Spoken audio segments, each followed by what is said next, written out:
বাংলায় যে কত ধরনের লৌকিক দেবদেবী রয়েছে তা গুণে শেষ করা যায় না। ভূতের দেবতা ভূত বাবাও পুজো পাচ্ছেন এই বাংলায়। ভূতপ্রেত বাংলার লোক সংস্কৃতির অন্যতম উপাদান। আমরা আজ বলছি ভূত বাবার কথা। দক্ষিণ 24 পরগনার বিশিষ্ট লোকদেবতা হলেন ভূত বাবা বা ভূতেশ্বর বাবা। আদিগঙ্গার তীরে শুলিপোতা কৃষ্ণমোহন রেল স্টেশনের কাছে রেলগেটেই রয়েছে এই বাবার থান। এই অঞ্চলের মানুষ এই থানকে ছোট কাছারি বলে ডাকেন। ঝিকুরবেরিয়া গ্রামে সেটি ভক্তদের কাছে বড় কাছারি নামে পরিচিত। দুই থান পরস্পরের সঙ্গে সম্পর্কযুক্ত। স্থানীয়দের বিশ্বাস, অতীতে বিষ্ণুপুরের বড় কাছারির কাছে যেতে গেলে অনেক রাস্তা হাঁটতে হতো। এছাড়াও ভক্তদের মানত পূরণ করতে অতটা পথ যেতে হতো। সেই কারণেই অতীতে কোনো এক ভক্ত এই ছোট কাছারির থানটি তৈরি করেন। সেখান থেকেই ভূত বাবার থানটি ছোট কাছারি নামে পরিচিত।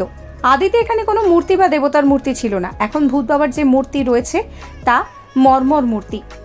এই মূর্তিটির গঠনশৈলী, পরিকল্পনা কার, কোথা থেকে এসেছে সেই নিয়ে কিছুই জানা যায় না। ভূত বাবার সিংহাসনের উপরে দক্ষিণ পা বাঁ জানুর উপরে উপবিষ্ট, হাতে গলায় রুদ্রাক্ষের মালা। তার মোটা গোঁফ রয়েছে, তার দুটো হাত রয়েছে, এক হাতে গাজার কলকে, মাথার চুল এবং সৌম্যমুখ। ভূত বাবার ডান দিকে সহচর, বাঁ দিকে নৃত্যরত আর এক সহচরকে চোখে পড়ে। কেউ বলেন ভূত বাবার মূর্তিটি দক্ষিণ 24 পরগনাতে পূজিত ধর্ম ঠাকুরের সঙ্গে অনেক মিল রয়েছে। আবার বাবা পঞ্চানন ঠাকুরের সঙ্গেও তার অনেক মিল দেখা যায়। আদপে প্রত্যেকেই শিব। Follow for more.